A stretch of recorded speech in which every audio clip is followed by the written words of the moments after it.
Clara Osei had never learned how to be quiet when it mattered most. That was the thing about her. She always spoke, always pushed, always refused to sit still when something felt wrong. And right now, standing in the hallway outside the boardroom of the Mensa Development Foundation, everything felt very wrong. She had been working at the foundation for 6 years. 6 years of early mornings and late nights. 6 years of driving to villages where girls had never seen the inside of a classroom. 6 years of begging donors, writing reports, stretching every small amount of money as far as it could possibly go. She had built something real here, something that mattered. And now a man she had never met was about to walk into a room and start rearranging everything she had worked for. His name was Emeka Adaora. The newspapers called him the Duke. Not because he had any royal blood, nobody believed that, but because of the way he carried himself. Like the room belonged to him before he even entered it. Like decisions were made the moment he thought of them, and everything after that was just paperwork. He was a Lagos-born businessman who had built his first company at 26 and sold it at 30 for more money than most people would see in 10 lifetimes. He had since built 3 more companies, sold 2 of them, and kept the third. He gave money to causes all over the continent, but he did not give money quietly. He gave it the way some people give orders, with conditions, expectations, and a very clear understanding of who was in charge. Clara straightened the folder in her hands and told herself to stay calm. She was not the kind of person who got nervous easily. She had sat across from government ministers, argued with city council members, and once spoken directly to a deputy president about why his administration's education policies were failing rural girls. She was not going to be undone by one wealthy man and his reputation. But the truth was, she had heard things. Stories travel quickly in small professional circles, and the stories about Emeka Adaora all had the same shape. He came in, he looked around, he decided what he thought was working and what wasn't, and then he changed things. Not slowly, not after long conversations, quickly. He made decisions the way other people breathe, automatically, without apparent effort, as if hesitation was a character flaw he had trained himself out of long ago. Clara had asked around before this first board meeting. A colleague who had worked with Emeka at a health foundation in Lagos told her the same thing twice. Do not let him think you are uncertain. He reads uncertainty as weakness, and he will walk right through it. Another person, a woman who had managed communications for one of his companies, said something that stayed with Clara longer. He is not cruel. He just does not notice when he is being unkind. That, somehow, was the more unsettling description. The boardroom door opened, and a junior staff member named George looked out, caught Clara's eye, and gave her the smallest nod. It was time. Clara walked in.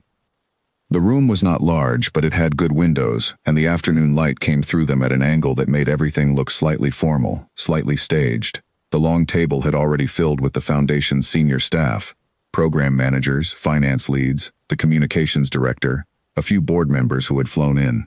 Everyone was dressed carefully. Everyone was sitting up straight. Emeka Adaora was already seated at the head of the table. He looked younger than she had expected. That was the first thing she noticed.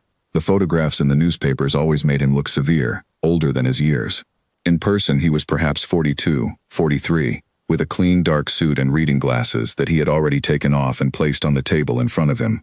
He was not looking at his phone. He was not speaking to anyone beside him. He was reading a printed document, and he was giving it his full attention, as though the room had not just filled with 12 people. Clara took her seat halfway down the table. She opened her folder and waited. He spoke after another 30 seconds, without looking up. Give me just a moment. Nobody said anything. Everyone waited. Clara noticed that the people closest to him seemed to have already adjusted to this. They sat without discomfort, as if waiting in silence while a man finished reading was a completely normal way to begin a meeting. Perhaps for them, it had already become normal. Clara had not met him before, but some of these board members had been working with him for weeks as they prepared for this transition. When he finally looked up, he looked directly at the room, not at any one person in particular. He had dark, calm eyes and the kind of face that did not give much away. He introduced himself simply, as though his name required no explanation, which, in this room, it probably didn't. He thanked everyone for being there. He said he was looking forward to understanding the foundation's work more deeply. Then he said, I've reviewed the program portfolio. I want to begin there. He picked up the document he had been reading and placed it in front of him with a certain deliberate care. Clara recognized the format. It was the Foundation's annual program review, the one she had helped write herself.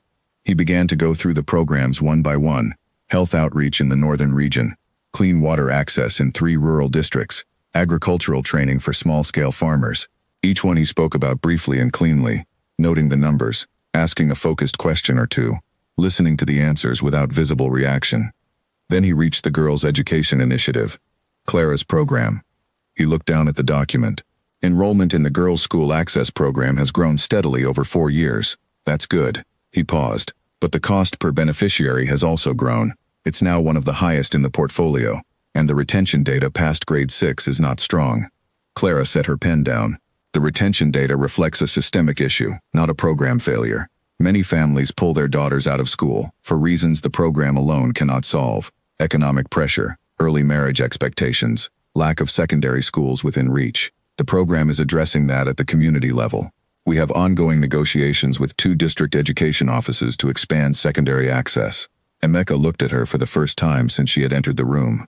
It was not an unfriendly look. It was the look of someone assessing something quickly and without sentiment. And those negotiations, what is the expected timeline?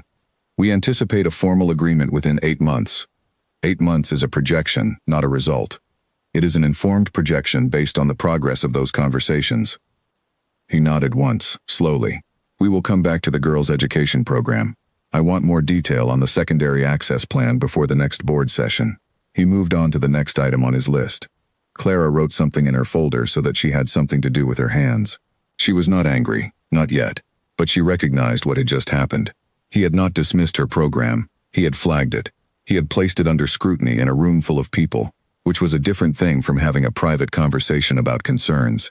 It was a signal, and everyone at the table had received it. After the meeting, as people gathered their things and moved toward the door, her colleague Adwoa fell into step beside her. Adwoa was the Foundation's communications director, a calm woman who had worked in development for 15 years and who generally found Clara's intensity both impressive and slightly exhausting. He read every report before he walked in, Adwoa said quietly. That's more than the last chairman ever did. He read them to find problems, Clara said. Maybe he read them to understand the work. Clara glanced at her. He flagged my program in the first meeting, in front of everyone. He flagged the cost data, Adwoa said. That is not the same thing. Clara did not respond to that, because she knew Adwoa was not entirely wrong. But she also knew what she had felt in that room, the sense that her 6 years of work had just been reduced to a line in a spreadsheet, and that the man now holding the power to reshape everything was reading the line without the story behind it. She told herself to wait, to be fair, to give it time. She told herself that for exactly 3 more days until the first memo arrived. It came on a Tuesday morning, direct from Emeka's office. It was addressed to all program leads. It outlined a new communication structure. All external correspondence with donors, partner organizations, and government contacts would now require internal review before being sent. All requests for unplanned expenditures, regardless of amount, required written justification submitted at least 48 hours in advance. All program updates would be compiled by the finance office and submitted to the chairman's office weekly, rather than reported at the monthly team meetings as before. Clara read the memo twice. Then she read it a third time, slowly. She typed a response to Adwoa. Did he just put us all on a permission system? Adwoa replied after 2 minutes. I think he calls it a structure. Clara put her phone face down on her desk and looked out the window. Outside, the street below was busy with the ordinary noise of a Accra morning. Vendors, minibuses, people walking quickly. She thought about the girl she had met last year in a village 3 hours north of the city. The girl's name was Efua, and she was 13 years old, and she had walked 45 minutes each way to reach the community reading center the foundation had set up. Efua wanted to be a pharmacist. She had said it very seriously, the way children say things they mean completely. Clara had told her she could be. She had meant it. She thought about what would happen if every small decision in her program now had to travel up a chain of approval before it could move. She thought about the 48 hours. In this work, 48 hours could be the difference between getting resources to the right place and arriving to find the moment had already passed. She pulled her chair back to her desk, opened a new document, and began to write. Not a complaint, not a protest. A detailed, carefully argued response to the memo, outlining, with specific examples, why the communication restrictions and approval timelines would create operational difficulties for field-based programs. She sent it to Emeka Adaora directly, copying no one. She expected no response that day. She received none. What she received, 2 days later, was a calendar invitation for a one-on-one meeting. The subject line read, Your memo, follow-up discussion. The time was scheduled for the end of the week. Clara accepted the meeting. She had not expected this, not exactly. She had expected either silence or a general policy response sent to all staff. A direct meeting felt like a different kind of answer, though she was not yet sure what kind. She spent the next 2 evenings preparing, not because she was afraid, but because she understood that if she was going to push back against this man, she was going to do it properly. She was going to walk into that meeting with numbers, with examples, with a clear and honest account of why her work required a different kind of operational flexibility. She was going to make him understand, whether he wanted to or not. That was the kind of woman Clara Osei was. She did not give up on things. She did not back down from rooms. She just had no idea, sitting there at her desk on that ordinary Thursday evening, how much of her certainty was about to be tested, not by the man's power or his policies, but by something much quieter and far more difficult to argue against. The truth about people, the real truth, the kind that lives underneath all the professional distance and the careful language, has a way of arriving without warning. And when it does not ask whether you are ready. The meeting was scheduled for 3 p.m. on a Friday. Clara arrived 2 minutes early, which was unusual for her. She was typically the person who arrived exactly on time, because arriving early felt like a kind of submission. But something about this particular meeting made her want to be ready before he was. Emeka's temporary office at the foundation was on the 3rd floor, in a corner room that had belonged to the previous chairman. The furniture had not been changed, but the room felt different already. Cleaner, emptier. There were no personal items on the desk, no photographs, no small decorative objects. There was a laptop, a glass of water, and a notepad. That was all. It was the office of someone who had not decided yet whether they were staying. He was already seated when she entered. He gestured to the chair across from him without standing, which Clara registered but did not react to. "Thank you for coming," he said. He picked up a printed copy of her memo and set it on the desk between them. "I read this carefully. I wrote it carefully," Clara said. There was a brief pause, and then something moved at the corner of his mouth. Not quite a smile, more like the acknowledgement that something had landed. "I could tell," he said. "You made 3 substantive arguments. I want to respond to each of them." And he did. Methodically, one by one, he went through her points. Where she had argued that the 48-hour approval window was too slow for field emergencies, he said he had already spoken with the finance officer about creating a separate category for emergency expenditures under a certain amount that could be approved same day. Where she had argued that requiring internal review for all donor correspondence would slow relationship management, he said program leads would be exempted from the review requirement for routine communications. Only major funding conversations would need to go through his office first. Where she had argued that weekly reporting would double her team's administrative load, he said he would look at the reporting format and streamline it. Clara sat very still while he spoke. She had come prepared to fight, and he was not fighting. He was revising. "You've already changed the policy?" she asked. "Some of it. The emergency expenditure category went into effect this morning. The correspondence exemptions will be formalized next week." He folded his hands on the desk. "I should have consulted program leads before the memo went out. That was a mistake." She looked at him, trying to figure out whether this was a strategic move, an early concession designed to build goodwill, or whether he actually meant it as straightforwardly as it sounded. "Why didn't you?" she asked. He did not appear bothered by the question. "I was working quickly. I came in with systems I've used before, and I deployed them without adapting them properly to this context. That was an error in process." "That's a very clean way of describing it." "It's an accurate one." She leaned back slightly. "The girls' education program. You flagged it in the first board meeting. I flagged the cost data. In front of everyone. Which sends a signal whether you intend it to or not." He was quiet for a moment. "You're right. I should have spoken to you directly first. I will do that differently going forward." He picked up the notepad and wrote something. "Tell me about the program. Not the numbers. Those I've read. Tell me what it does on the ground." Clara looked at him, caught slightly off guard. She had not expected this. She began to talk, and once she started, it came naturally, the way it always did when she spoke about this work. She told him about the reading centers, about the community liaison network they had built, about conversations with mothers who were uncertain about sending their daughters to school. She told him about the enrollment patterns, about the girls who came easily and the ones who needed more sustained support. She told him about a 13-year-old named Efua who walked 45 minutes each way to reach a reading center, and who wanted, very seriously and completely, to become a pharmacist. He listened without interrupting. He wrote a few things in the notepad. When she finished, he said, "The secondary school negotiation. What does the district need in order to move forward?" She told him, "Funding for a school building in one of the target areas. The government would provide teachers and curriculum, but the construction cost was beyond what they could absorb. "What's the number?" she told him. He wrote it down. He did not say anything about it, and she did not ask. She left the meeting 20 minutes later feeling something she had not expected to feel. Uncertainty. Not about her program, not about her arguments, but about him. She had gone into that room with a clear picture of what she was dealing with, and the picture had shifted slightly. He had listened. He had admitted an error. He had asked intelligent questions about the work. None of that matched the version she had built in her mind over the past week. But she told herself not to be naive. People could be strategically reasonable. Admitting small errors was a way of building authority, not surrendering it. She watched and she waited. The weeks that followed were, by any external measure, productive.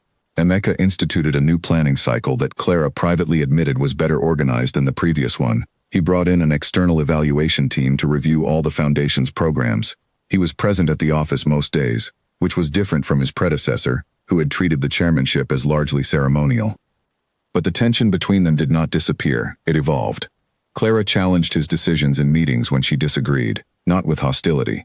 She had decided early on that she would not let this become personal, but clearly and directly, with evidence when she had it. He never appeared rattled. He either acknowledged her point, disagreed and explained why, or tabled the matter for further review. He did not take it personally either, which was both reassuring and slightly unnerving. She had expected him to be more bothered by her pushback. Most people were. In the third month, there was a budget review meeting where things got sharper than usual. Emeka proposed reallocating a portion of the girls' education program budget toward an infrastructure initiative in a western district. A road access project he argued would benefit more people more directly. Clara argued against it with everything she had. She brought documentation, projections, a written statement from the district education officer she had been working with. She held the floor for 12 minutes without pausing, and when she sat down, the room was very quiet. Emeka looked at her and said, "The reallocation is paused pending a fuller review of the education program's 3-year impact data." Her colleague Victor, who ran the health programs and sat beside her at these meetings, passed her a folded note under the table. She opened it. "Nobody talks to him like that. You know that, right?" She folded the note and put it in her pocket. She was not surprised. She had known from the beginning that nobody talked to him like that. She had decided from the beginning that she was going to be the exception. But something was beginning to work at the edges of her certainty. Not doubt exactly, more like awareness. The sense that there was more going on in that man than she could see from the outside, and that she was reading a page without knowing the chapter it belonged to. Then came the afternoon that first cracked the surface. Clara was walking toward the stairwell after a long day, when she heard Emeka's voice from inside the small conference room nearby. The door was not fully closed. She was not trying to listen. She simply heard what was being said before she had time to move past. He was not speaking about the Foundation. He was not speaking to a board member. His voice was low, and there was something in it that was entirely different from any tone she had heard from him in any meeting or any hallway exchange. She could not make out the words clearly, but she could hear the texture of it, the way a voice changes when the professional distance falls away entirely, quieter in a specific way, unguarded, real. She kept walking. She had no interest in overheard conversations. But she carried the sound of that voice with her for the rest of the evening, the way you sometimes carry something without meaning to. It stayed with her because it did not fit the shape of the man she had decided he was. The Duke did not sound like that when he thought nobody was listening. She dismissed it. She went home. She told herself it meant nothing. She told herself that right up until the next board meeting, when Emeka announced, without drama, that the girls' education program budget would not be reallocated, and that he had also identified a potential donor for the secondary school construction cost, the number she had mentioned to him only once, in passing, during their very first one-on-one meeting. She had not been sure he was fully listening that day. She had told him the number in the same sentence as 3 other things, and he had simply written it down and moved on. He had remembered. He had done something about it. She looked at him across the table. He was already reading the next item on the agenda. She looked back at her own papers. There was a version of events in which she began to revise her assessment of him around this point. But that was not quite what happened. What happened was smaller than a revision, and larger than she expected. It was the beginning of a question she had not thought to ask, because she had assumed she already knew the answer. She had been so certain of what he was. She had built the picture carefully and completely, the way you build something you intend to stand on. And now, for the first time, she was standing on it and feeling it move slightly underfoot. Not collapsing, just shifting, which in some ways is harder to deal with than a collapse. A collapse tells you clearly that you were wrong. A small shift just keeps asking you to look again. Clara was not ready to look again. Not yet. But the question had started, and questions, once they start, do not care at all whether you are ready for them. The flood arrived in the 6th month, on a Wednesday morning, when the sky over the northern district finally gave up trying to hold everything it had gathered, and simply let it fall. By the time Clara's field coordinator Grace reached her by phone, the numbers were already difficult. 412 families displaced, 3 villages underwater, a community reading center submerged to the ceiling. One of the foundation's most experienced community liaisons, a man named Daniel, had lost most of what his family owned. Clara was in the car within the hour. She approved emergency supply chains while still on the road. The fast-track expenditure approval that Emeka's revised policy made possible came back confirmed in under 2 hours. She noted the time and said nothing to anyone about it. What she found when she arrived at the district was what she always found in these moments: a community holding itself together with the specific dignity that people show when they have no other choice. Families sitting in temporary spaces, children carrying small bundles, older residents watching everything with a patience that had been earned through previous difficulties. She worked through that day and the next. She did not expect to see Emeka. He arrived on Saturday morning, in dark trousers and a plain long-sleeved shirt. He was wearing heavy work boots, the kind built for uneven ground, not offices. He had no photographer with him, no communications officer. He had Felix, his assistant, carrying 2 supply bags, and a young man from a local logistics organization. He caught Clara's eye across the room at the community hall, nodded once, and then walked toward the supply area and began to work. For 3 hours, Clara watched him from a careful distance while she managed her own tasks. He moved boxes. He sat with an elderly woman who was struggling with the documentation process and went through it with her slowly. He found Daniel outside and sat with him on a low wall for a long time, forearms on his knees, listening while Daniel spoke. Not performing, not visible in any strategic way, just present. Late in the afternoon, while Clara was organizing the last supply run of the day, Emeka came to stand nearby. He looked out at the field where some children had finally started to play, because children always start to play again eventually, because childhood will not be completely defeated by difficult circumstances. "How long before the reading center can be reopened?" he asked. She told him 3 to 4 weeks, if repairs started soon. "What do you need to begin?" She gave him the number. He sent a message from his phone. "The funds will be in the program account Monday," he said. She looked at him. "Just like that?" "The reading center has to come back," he said simply. "The children need it." She was quiet for a moment.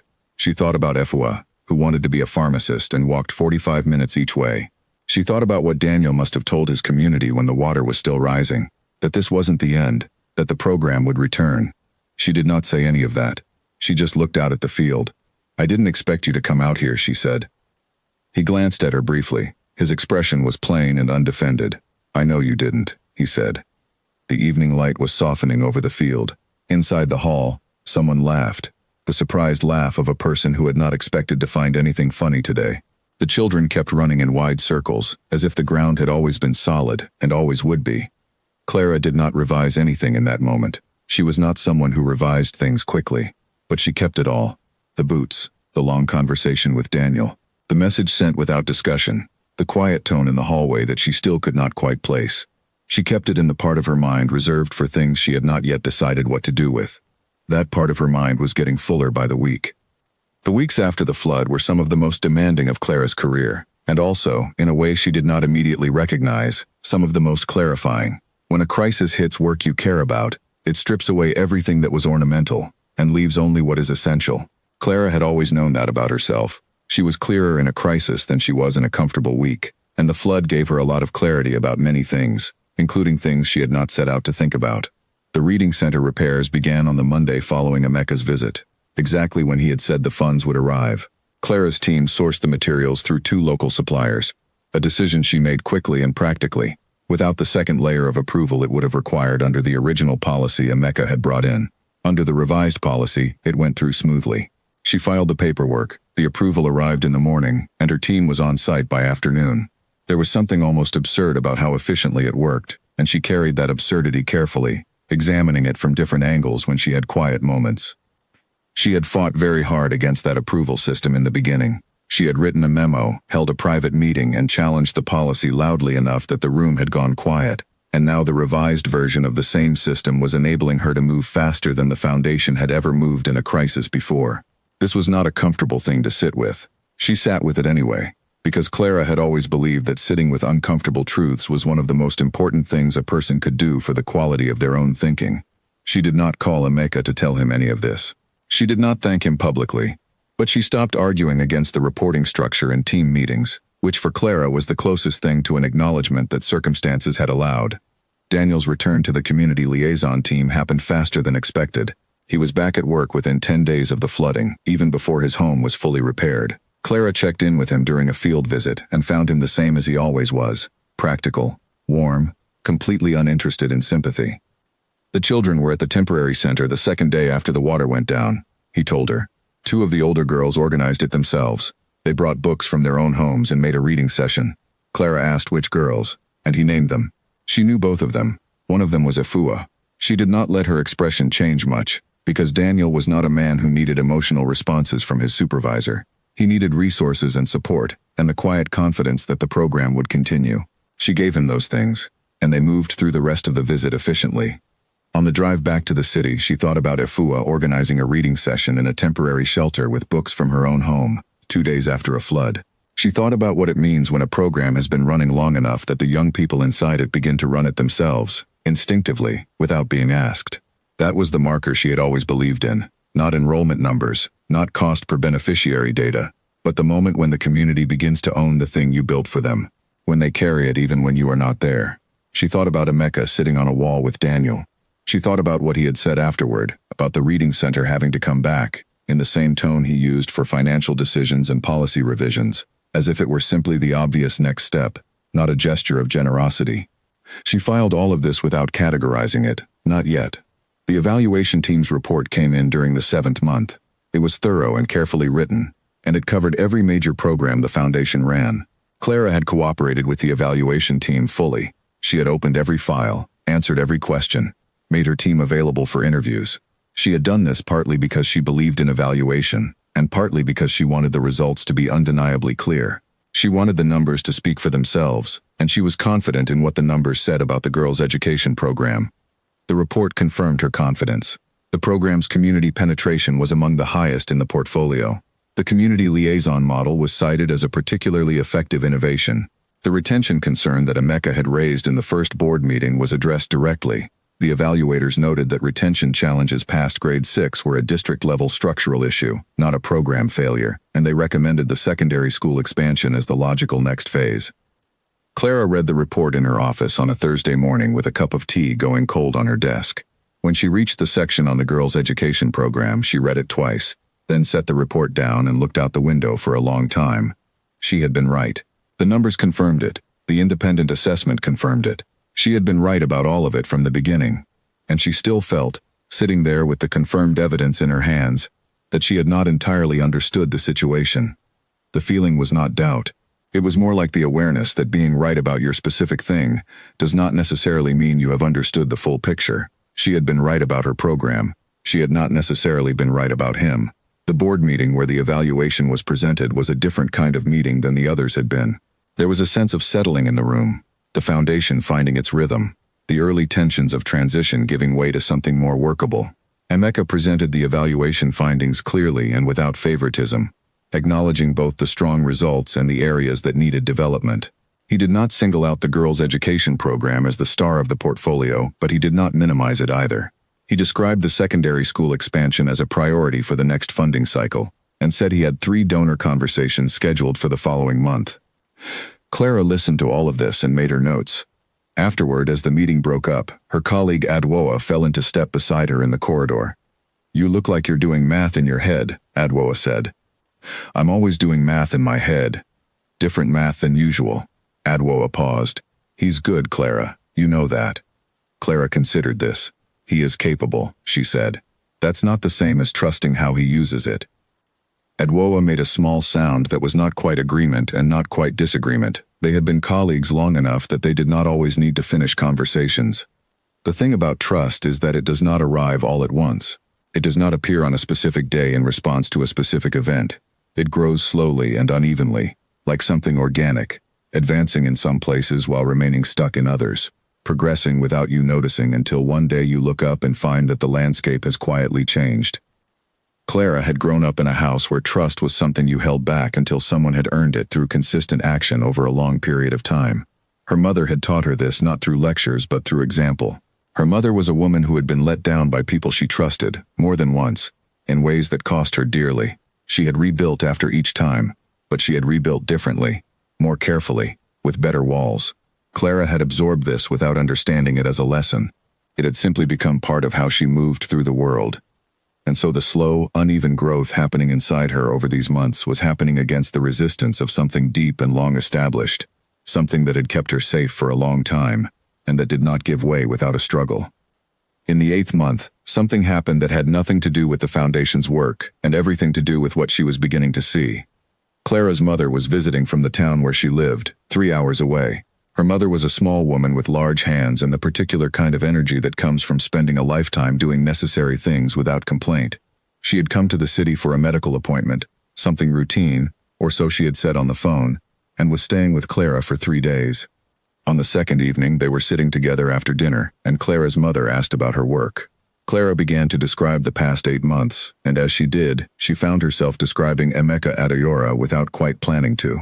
She described the first board meeting, the memo, the policy revisions, the budget challenge, the flood visit, the evaluation results. She described all of it, and as she was talking, she noticed her mother listening, with the particular quality of listening that she had always recognized. Not passive, not simply waiting for a turn to speak, but actually receiving what was being said. When Clara finished, her mother was quiet for a moment, then she said, "He sounds like a man who had to figure out how to lead in rooms where people already thought they knew what he was before he opened his mouth." Clara looked at her. "What do you mean?" "I mean, he probably learned that the only way to change what people think is to move before they have time to add up all their old reasons not to trust." Her mother turned her tea glass slowly in her hands. "That's not a bad way to be. It's just a very lonely one." Clara thought about this for a long time after her mother went to bed. It cracked something open that she had not known was sealed. Because the description fit. It fit in the specific way that things fit when someone else sees something you have been looking at too closely to see clearly. He did move before people had time to resist. He made decisions quickly and implemented them immediately, and then adjusted when the feedback demanded it. She had always read this as arrogance, as the assumption of power, but her mother had described something different, someone who moved fast, not because he didn't care about other people's input, but because he had learned, somewhere, that waiting too long gave resistance time to organize itself into something that couldn't be moved at all. She lay awake that night longer than she usually did. She thought about the voice she had heard through the conference room door, low and unguarded. She thought about the boots and the wall, and Daniel. She thought about the note in the notepad, still open on his desk when she had gone in for their first meeting. She had been too proud to look at what was written, but she had seen that the page was already half full before she sat down. He had prepared for that meeting too. He had come in with his own notes, his own thinking, his own questions. She had always assumed the preparation was entirely on her side. She had not asked herself, before that night, what the view from his side of the table looked like. She had been so focused on her own position that she had never seriously tried to imagine his, and that was not a mistake she usually made. She was a woman who had built her entire career on understanding the people she was trying to help, on asking what their situation looked like from the inside, not just what it looked like from her vantage point. She had not extended that same practice to Emeka. She had, from the very first meeting, decided what he was and worked backward from there. That realization did not make her feel good, but it made her feel clear, which was always, for Clara, the more important of the two. She was not ready to tell him any of this. She was not sure she would ever be, but something had opened, and she could feel the air moving differently through it. The morning after her mother left, Clara arrived at the foundation early. She went to her desk and spent half an hour looking over the secondary school construction timeline. Then she drafted a short message to Emeka's office, requesting a one-on-one meeting at his earliest convenience. Not to argue a point, not to challenge a decision, just to discuss the next phase of the program, and what they both thought it needed. She sent the message before she could talk herself out of it. It was, in the vocabulary of their relationship, a very small thing. But small things are often the ones that matter most, precisely because they require no ceremony and no announcement. They just happen, quietly, and they change the direction of something that had been moving in only one direction for a very long time. Clara picked up her tea, turned back to her work, and let the day begin. The meeting she had requested happened the following Thursday. This time she arrived exactly on time, neither early nor late. She had decided that was the honest position. Not submitting, not posturing, just arriving. Emeka was on a call when she reached the office door. Felix gestured for her to come in, and pointed to the chair, and she sat while Emeka finished. He wrapped up the call in 2 minutes, set the phone face down on the desk, and turned to her. "You wanted to meet," he said. "I wanted to talk about the secondary school phase. The evaluation gave us a clear recommendation, and I want to make sure we're approaching the donor conversations from the same position." He nodded and pulled a folder from the side of his desk. He had already prepared materials. Of course he had. They worked through the plan together, not the way their previous meetings had worked, with one of them presenting and the other probing or challenging, but more like two people who were looking at the same problem from the same side of the table, even if they were physically across from each other. Clara noticed the difference. She did not comment on it. At one point she said, "The district education officer, Philippa Larson, has a proposal ready. I think she should be in the room when you meet with the major donors. Her knowledge of the local landscape is something they need to hear directly." Emeka looked up from the folder. "Agreed. Can you coordinate that?" "Already started." He held her gaze for a moment. There was something in his expression that she had not seen there before. Not warmth exactly, but the specific kind of regard that one professional extends to another when they have stopped seeing them as an obstacle and started seeing them as an asset. It was not a large expression. It was just real. "You've been doing this work for 6 years, he said. It was not a question. 6.5. "What made you stay?" She considered the question, because it was not one she was asked often, and not one she had a prepared answer for. "The program works," she said finally. "Real outcomes for real people. That's harder to find than it sounds." He nodded slowly. "It is." He looked back at the folder. "And harder to protect than people outside this work understand." She was quiet for a moment, then she said, "What made you come here?" "To the foundation." He was quiet too, for just a beat longer than his usual response time. "There was a point where I realized I had spent 20 years building things that worked very well for a specific number of people, and I wanted to try something where the equation was different." He did not look up from the folder when he said this. "I'm not sure I'm doing it well yet, but I'm trying to figure out what it looks like when I do." This was the most personal thing he had ever said to her in any context. She was not sure he had planned to say it. She was not entirely sure he knew he had said it. She said, "The reading center in the Northern District reopened last week. All the children came back on the first day. Daniel said they were there before he was." He looked up. Something moved briefly across his face. Relief, she thought, or something close to it. "Good," he said quietly. "Good," she agreed. They finished the planning session without ceremony, and without the specific kind of tension that had characterized every previous meeting between them. Clara walked back to her office and sat at her desk for a moment, not looking at anything in particular. She thought about her mother's words, about leading in rooms where people have already decided what you are. She thought about how exhausting that must be, sustained over years and across countries and through the specific loneliness of being the person who makes decisions, while everyone else watches and waits to see if you get it wrong. She had never considered the loneliness of the position he occupied. She had seen the power of it and assumed that power cancels out loneliness. But of course it doesn't. Power and loneliness have very little to do with each other. She knew that. She had just forgotten to apply it. She pulled out the program folder for the secondary school phase and began to make her notes. The work was what she knew how to do, and doing it well was the best version of herself she had to offer right now. Outside her window, Accra was doing what Accra always did, moving forward, full of sound and color and the ordinary drama of a city that does not stop for anyone's internal reckonings.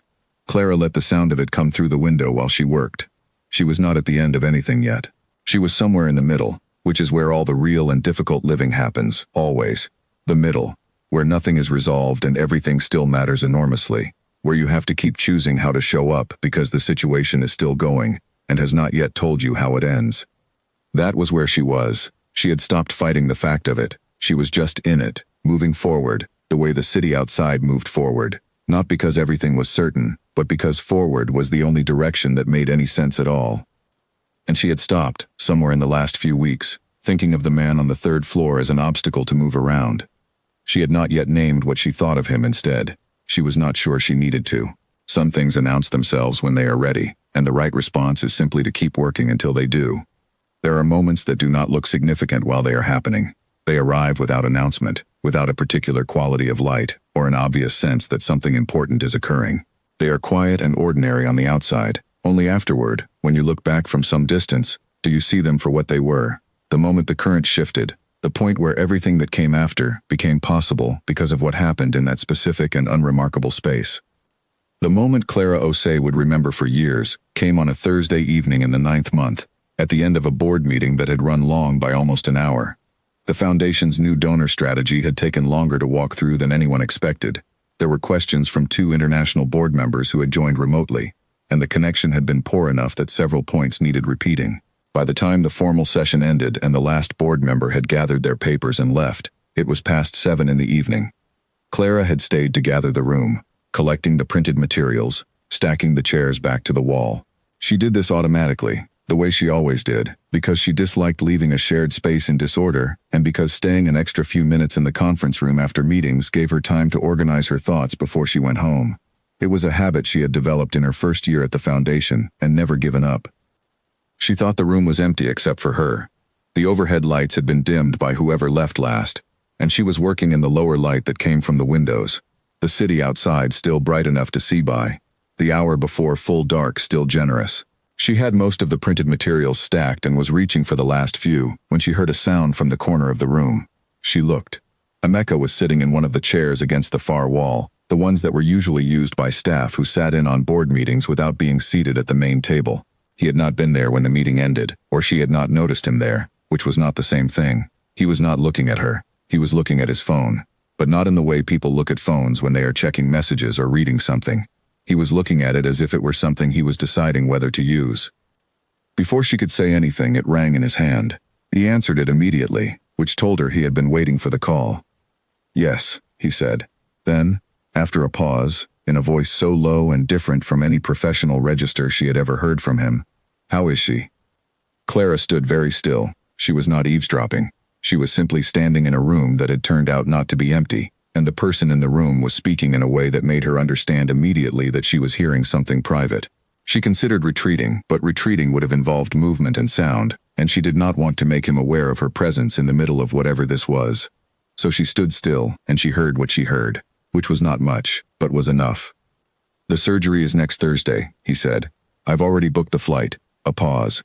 "Tell her I'll be there. Don't say I might be there. Tell her I will be there." Another pause. Longer. Then, very quietly, I know. I'm sorry I couldn't come sooner." The call lasted perhaps another 40 seconds. He said a few more things in that same low voice, things she could not make out. Then the call ended, and there was silence. She had not moved. She should have moved. She had not. He looked up and he saw her. For one unguarded second, the only one she had ever witnessed in 9 months of working beside this man, his face was not the face she knew from boardrooms and memos and carefully structured arguments. It was the face of someone who had just been reminded of everything that existed outside his professional identity, and who was not, in that particular second, managing how he looked. It lasted less than a second. Then it was gone, and the professional distance settled back into place. But she had seen it. She knew she had seen it, and she knew he knew. Neither of them spoke. The silence stretched between them in the dimmed room, and Clara felt something very ordinary happen in a very significant way. She was not going to pretend she hadn't been there. She was not going to offer a professional non-response and gather her papers and leave, which would have been the easiest thing and also the most dishonest. And she was not going to say something technically correct about respecting his privacy, which would have been its own kind of distance. She said, "Is everything all right?" 3 words, plain and direct, the way she said most things, but without any of the usual professional framing, without the careful positioning that characterized everything they said to each other in rooms like this one. He looked at her for a moment. She could see him decide something. "My sister," he said. "She is having an operation next week. It's serious." "I'm sorry," Clara said. And she meant it. Simply, fully, without any complication attached to it. "She lives in London," he said. "She moved there 8 years ago. She's younger than me by 4 years." He paused. "She is one of the bravest people I know, and she handles her medical situations with more calm than I can manage to hear about them." Clara moved toward the chair nearest to her and sat down. Not across the table from him, just down, in the same room, at the same level. It was a small thing. She could see that he noticed it. "What kind of operation?" she asked. He told her. It was the kind of information people usually protect from professional colleagues, the kind you do not share in workplace contexts, because the vulnerability of it feels inappropriate, out of place. He shared it anyway, which told her that he was either too tired in that moment to keep the walls up, or he had decided, in the same quick, resolute way he made other decisions, that the walls were not necessary here. She listened. She asked one or two questions, not to analyze or advise, just to understand. He answered them. Then he said, "She's going to be fine. The doctors are confident. It's still—" He stopped. He looked at his hands for a moment. It's still difficult to be on the other side of the world from someone who matters to you when they are going through something like this. "Yes," Clara said. "I know that feeling." He looked at her, and she explained, briefly, without drama, about her own mother's health in recent years. The distance she sometimes felt, even when the physical distance was only 3 hours. The particular helplessness of being a competent person who cannot use any of their competence to fix the thing that matters most. He listened to her the way she had just listened to him, without professional framing, without advice, without any of the usual management of what was being said. They sat in that dimmed room for a while, neither of them counting the minutes, neither of them particularly concerned about the growing darkness outside. It was the kind of conversation that is less about the specific things being said and more about the fact that two people are willing, for the first time, to say them. The words are the surface. Underneath the words is something harder to name, a decision, made in real time, to stop maintaining a particular kind of distance that had served its purpose and was no longer entirely necessary. At some point, Emeka said, "You have never made any of this easy." Clara looked at him. "No," she agreed, "I haven't. I want you to know that I think the program is genuinely excellent. The community liaison model, the way you have built trust in the villages over 6 years, that is not replicable in the short term. It took time and consistent presence and real relationships. I understood that from the evaluation. I understood it before that, from what you told me in our first meeting." He paused. "I should have said this earlier." She was quiet for a moment. Then she said, "I should have asked better questions about your approach, instead of building a case against it." She held his gaze. "That's also true." He nodded once. Not a board meeting nod. Not the nod of an authority receiving a report. Just a nod. The acknowledgement between two people that something honest has been said and received. They left the room separately. Emeka first with a quiet good night, and Clara a few minutes after. She stood for a moment in the dark conference room before picking up the last of the papers and walking out. She thought about what her mother had said, months ago, about leading in rooms where people have already decided what you are. She thought about how much energy it takes to perform a version of yourself that is both real and protective at the same time. She thought about a man on a phone in a dimmed room, making a promise to his sister across an ocean, telling someone to tell her, not that he might come, but that he would. She had always believed that you understand people by what they do when they think nobody is looking. She had worked in development long enough to know that many people are very different in those unobserved moments, smaller or less certain or more complicated than the public version. Emeka Adaora, in an unobserved moment, had made an immediate and unconditional promise to be present for someone he loved. She thought about that on the drive home. She thought about how different that was from how she had started to describe him, in her mind, in her early weeks of working with him. The Duke, operating from a distance, moving pieces without caring what they were. The man in the dimmed room had cared very much. He had just learned, over a long career in rooms where caring was sometimes treated as a weakness, to keep the caring somewhere other people couldn't see it.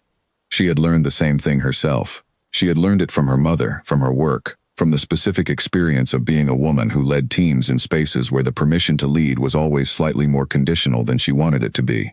She had learned to put her caring somewhere protected. She had just put it somewhere different from where he put his. She made tea when she got home and sat with it at the kitchen table for a while, not doing anything, just sitting. Outside, the night was busy and lit, the way Accra's nights always were. She thought about the moment he had looked up and found her in the room, and the 1 second of unguarded expression before the professional face came back. She thought about how she had responded to that second, not with retreat, not with professional courtesy, but with a simple and direct question. She had not planned it. It had come from somewhere in her that did not consult the strategic, careful part first. And he had answered. She was not sure what to call what had happened between them in that room. She was not someone who rushed to categorize things, but she knew that it was real, and she knew that it had changed something, not dramatically, not in a way that would be visible tomorrow in any board meeting or program review, but changed, the way things change when two people stop performing for each other and simply, briefly, occupy the same honest space. She finished her tea. She went to bed. She slept without difficulty, which she had not expected. In the morning, she went to work. The foundation was already busy when she arrived, the corridors full of the ordinary forward motion of a Thursday. George, the junior staff member who had first held the boardroom door for her in Emeka's first meeting, stopped her in the hallway to ask about the secondary school construction timeline. She answered him. She made notes. She went to her desk and opened her program files. Around mid-morning, a message came through from Emeka's office. He was traveling to London on Monday and would be back the following Wednesday. Felix would coordinate any urgent board matters in his absence. She read the message once. Then she typed a reply directly to Emeka's address, not through Felix, not to the general inbox. 2 sentences. I hope your sister's operation goes well. She sounds like she has a very good brother. She sent it before the careful part of her could weigh in. His reply came 4 minutes later, 2 words. Thank you, Clara. It was the first time he had used her first name in any written correspondence. In 9 months of memos and reports and meeting invitations, it had always been formal, always her last name, or her title, or her role. Just her name, plain and direct, the way things should be. She put her phone face down on her desk and got back to work. She was smiling, very slightly, in a way that had nothing to do with anything anyone around her would have been able to see. He was gone for 5 days. The foundation continued without disruption, which was itself a small measure of how much the early months of restructuring had achieved. The systems were stable enough now to hold their shape without constant oversight. Clara noted this privately. The planning cycle Emeka had instituted, the one she had resisted in the beginning, was working exactly as designed. She had several meetings while he was away, a session with the evaluation team to discuss the secondary school phase recommendations, a call with Philippa Larson about the district timeline, a short presentation to 2 junior staff members who were developing their first community outreach proposals. In each of these, she caught herself thinking about what Emeka would say when he returned, which was new, not because she intended to defer to him, she did not, but because she had started to see his perspective as a genuine and separate piece of information, worth knowing and weighing alongside her own. That was the thing about the conference room moment that she kept returning to, in quiet intervals throughout those 5 days. It had not been a dramatic shift. No single conversation converts 9 months of tension into easy collaboration. But something structural had changed. The way a piece of furniture you have been navigating around every day gets moved a few inches, and suddenly the whole room feels different. You stop bracing for the corner that was always there. She had stopped bracing. On Wednesday evening, she was still at her desk at 7 o'clock, working through the construction funding proposal for the secondary school project, when she heard footsteps in the corridor and then a knock on her open door. Emeka was standing in the doorway.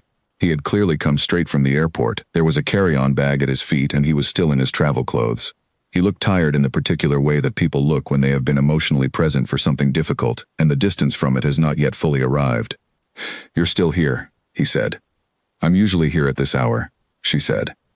He looked at the documents spread across her desk. Secondary school proposal? Construction funding breakdown. Philippa sent through the contractor estimates yesterday. He nodded. Is it looking realistic? Very. The numbers are good. I think the donor meeting next month will go well. He was quiet for a moment, still in the doorway. She came through the operation well, he said. My sister. She's home already. Stronger than the doctors expected. Clara let out a small breath. I'm glad. She told me I worry too much. He said this with the faint expression of a person who knows they are being described accurately and has accepted it. She's probably right. Probably, Clara agreed, but it's not the worst thing to be. He looked at her for a moment. Then he picked up his bag. I'll let you finish. Good night, Clara. Good night, she said. He walked away down the corridor. She heard his footsteps diminish and then stop, and then the sound of the elevator.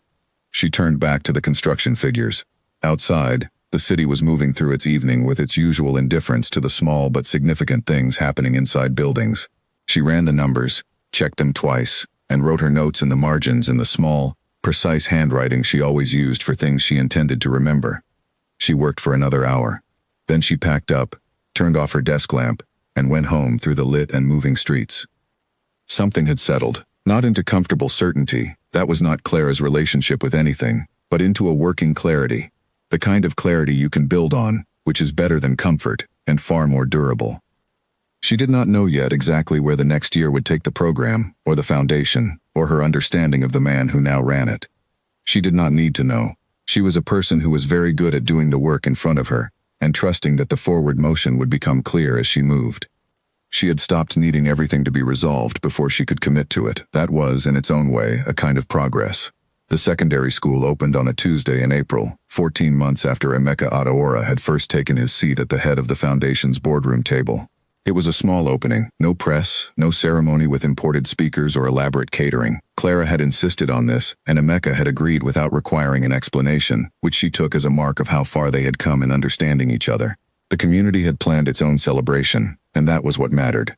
The school was a single-story building with 4 classrooms, large windows, and a small library that Clara's team had stocked over 6 months by collecting donations of books from 3 cities. The construction had finished 2 weeks ahead of schedule, partly because the local contractor was exceptional, and partly because Daniel had managed the community liaison process with the kind of quiet authority that comes from people trusting you before you even speak. 81 girls were enrolled for the first term. Efua was among them. Clara stood at the back of the main classroom during the opening, watching the community education officer from the district give a short welcoming address, and she felt something she did not often let herself feel in professional settings: a full, uncomplicated happiness. Not the relief of a problem resolved or the satisfaction of a number confirmed, just happiness, without anything complicated attached to it. She felt Emeka standing a few feet to her left before she saw him. She had developed over the course of the year a specific awareness of his presence in rooms. Not in any dramatic way, just the quiet environmental awareness you develop towards someone you have worked beside closely for long enough. He was watching the same thing she was watching. He did not say anything. Neither did she. After a moment, he spoke in a low voice. "You were right. That first morning, when you argued for this. I read the program data, and I saw cost concerns. I didn't read the full situation. You were working fast," she said. This was not an excuse she was making for him. They both knew that. But it was the accurate thing to say, and Clara had decided a long time ago to say accurate things. "I was," he agreed. "I have been trying to work less fast and listen more completely, with mixed success." She looked at him. "You told the board last month that field staff need to be consulted before structural changes are implemented. That's not nothing. It took me 9 months to say it. Some people never say it." He held her gaze. "You never stopped saying it."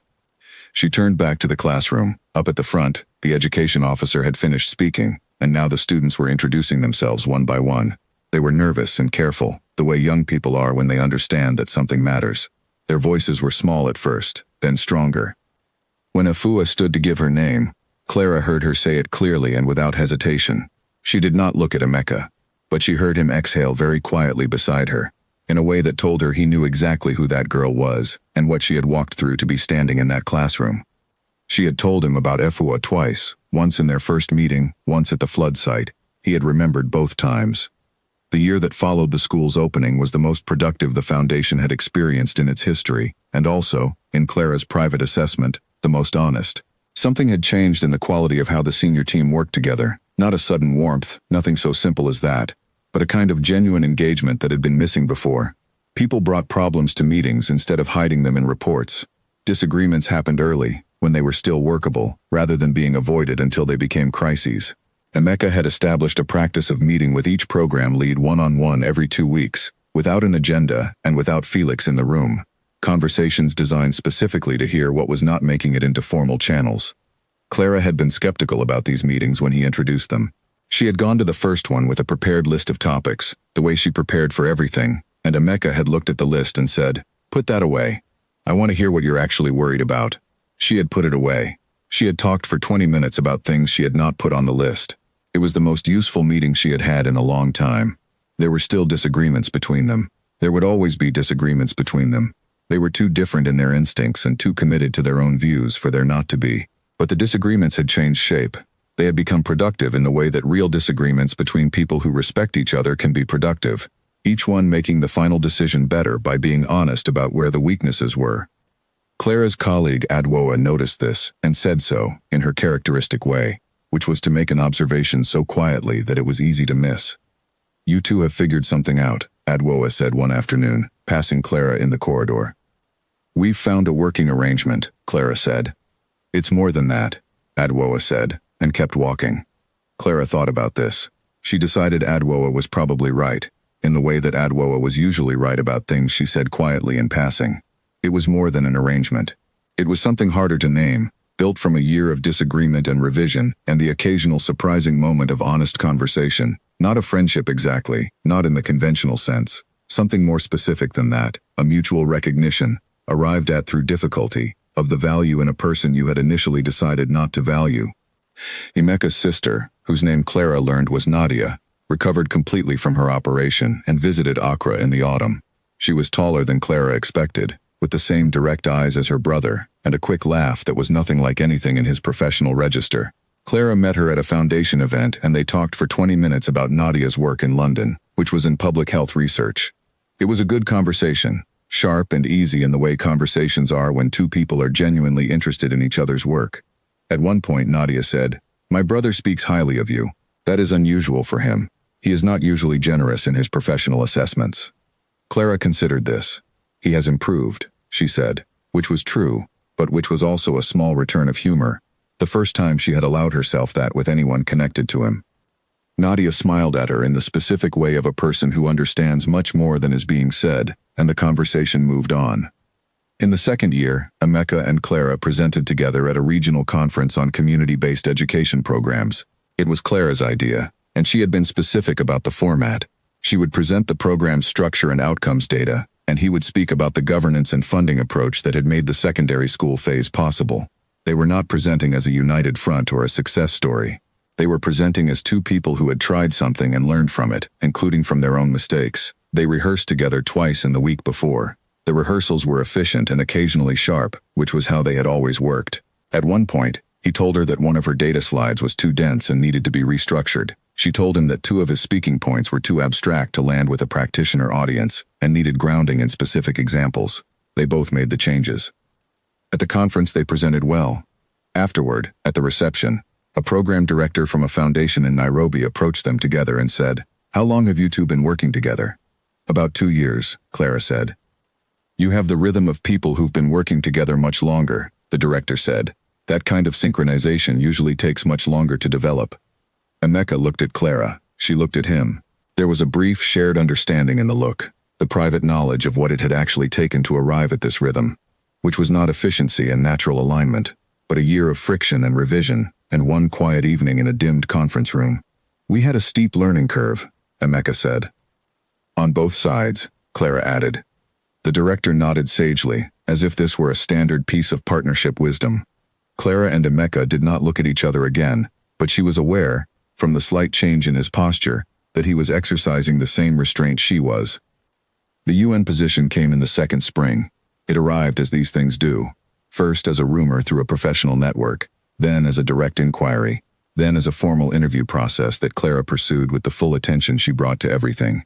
It was a senior role, based in Geneva, focused on scaling community education models across multiple countries. It was the kind of position that does not come available often, and when it does, the right response is to take it seriously. She told Emeka about it before she told anyone else at the foundation.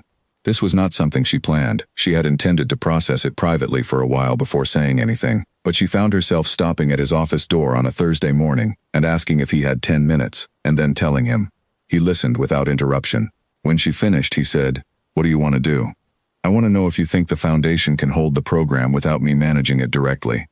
"That's not what I asked." She looked at him. "I know what you asked." A moment passed. A moment passed. "I want to take it," she said. "I think I should take it. The program is ready to be led by someone else. Daniel could grow into that role with support. The secondary school phase is stable. The framework is in place." "Then take it," he said simply. "It would mean leaving." "I know what it would mean." She held his gaze. "The foundation was better for the last 2 years than it would have been otherwise. Some of that is your doing and some of it is mine, and some of it is the work of a team that got very good very quickly." "Some of it," he said, "is the specific friction between you and me that forced both of us to be clearer and more precise than we would have been otherwise." "Yes," she said, "that too." He looked out the window for a moment. When he looked back, his expression was the one she had seen only in unguarded moments, not the board meeting face, not the decision-making face, just his face, doing the thing faces do when people are honestly present with something difficult. "Go," he said. "The work you'll do there will matter." "I know," she said. "That's why I'm going." The farewell dinner was organized by Adwoa, who managed it with the same efficient warmth she brought to all complex human situations. The whole senior team was there. plus several community liaisons from the field programs, plus Daniel, who drove up from the Northern District specifically for the evening. Efua sent a card through Daniel, handwritten, in careful English, telling Clara that she had passed her grade 7 examinations and had already registered for grade 8. She signed it with her full name and her intended future profession written underneath. Efua Mensa, pharmacist. Clara read the card twice in the bathroom before the dinner began, then folded it into her bag. Emeka gave a speech. He was good at speeches when he chose to be, which was not always. He had an instinct for formality that sometimes kept genuine things from being said in public. But on this evening, he set the instinct aside. He described the first board meeting, briefly and accurately, including the fact that he had flagged her program in public before he had any right to. He described the flood visit and what he had seen that day, the coordination, the relationships, the specific quality of trust that had been built between the foundation and the communities it served over 6 years. He said that he had come to the foundation understanding scale and systems and not, at that point, understanding what it actually meant to build something that belonged to a community rather than to an institution. Then he said, "She never once made it easy. That is exactly why this foundation works." The room responded warmly, and Clara made herself look at her hands for a moment before she looked up, because she needed to compose herself and she would not have been able to explain to anyone why the sentence had hit her the way it had. She understood it though. She understood it completely. He had just said, in a room full of people, what the past 2 years had actually been, a friction that produced light, not despite the difficulty, but because of it. She stood and gave her own remarks, which she had prepared and which were direct and warm in the way she was always direct and warm, and she thanked the people she meant to thank, and she did not cry, which had always been a point of pride and which she was very glad of that evening. On the flight to Geneva, some weeks later, at altitude above the clouds, Clara thought about the conference room. She thought about the dimmed light and the phone call and the 3 words she had almost not said. She thought about what would have happened if she had picked up her papers and left without speaking. She thought about how different everything that followed might have been. The donors secured for the secondary school, the weekly one-on-one meetings, the conference presentation, the friction and the light it made. She thought about the fact that none of it had hinged on a major decision or a dramatic confrontation. It had hinged on 3 words said in a quiet moment, on a question she had asked not because it was strategic but because it was true, because she was standing there and he was sitting there and his face, for 1 second, had been fully human, and it would have cost her too much of herself to walk past it. She had built her career on the belief that the work of genuinely helping people requires you to see them fully, to understand the situation from the inside, not just from the outside. She had applied that belief with great care to every community she had ever served. She had forgotten, for a long time, to apply it to the man across the table. The moment she remembered, the moment she sat down instead of leaving, the moment she asked, that was when things changed, not because it solved anything or resolved the professional tension or made the difficult dynamics disappear, but because it was honest, because it was the kind of thing you do when you have decided to see a person rather than a position. The clouds below the plane were thick and white and completely still, the way things only look still when you are moving very fast past them. She put her head back against the seat. She thought about Efua, who wanted to be a pharmacist and had already passed grade 7. She thought about Daniel, who would lead the program now and would do it well, because he had been given the chance to grow into something larger than he had started in. She thought about Adwoa, efficient and perceptive, who had seen everything clearly from the beginning, and said most of it only in passing. She thought about her mother, who had described something true in a kitchen conversation over tea, without knowing what she was unlocking. She thought about Emeka Adaora, who was probably already in early meetings at the foundation, because he was always early and always prepared, and who had made her work harder and think more clearly and argue more precisely than she had in years. She was glad she had not made it easy for him. She was glad, now, that she understood him well enough to know that he was glad of it too. Geneva was 3 hours away. She opened her laptop and began to read the briefing documents for her first week. The work was in front of her and it was important and it was new, and she moved toward it with the same energy she had always moved toward things that mattered. She was the same woman she had always been, and she was not quite. That is how growth works when it is real, not a replacement of what you were, but an addition to it.